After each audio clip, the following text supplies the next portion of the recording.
nobres vereadores, queria de uma forma muito especial, cumprimentando a todos aqueles que estão participando dessa sessão hoje, cumprimentando o Maicon, Fernando, queridos amigos que estão participando dessa sessão nesse dia de hoje, cumprimentar todos aqueles que estão em casa nos vendo e nos escutando nesse momento. Quero iniciar de uma forma gentil.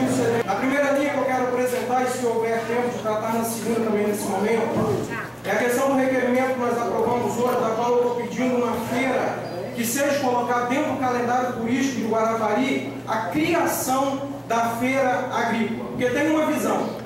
Dentro do setor produtivo hoje, da economia nacional, nós temos um forte setor que é a agricultura.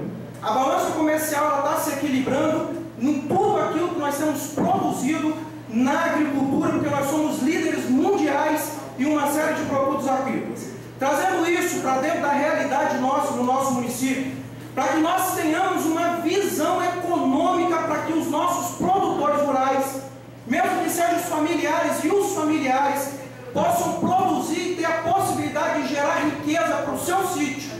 Gerar riqueza para tudo aquilo que eles produzem dentro da sua área agrícola, dentro da sua área rural. Então é muito possível nós incluirmos um calendário turístico ou que seja um calendário empresarial, mas termos um olhar para que todos esses que fazem parte desse setor no município de Guarapari possam ter a oportunidade na produção gerar riqueza para a sua casa.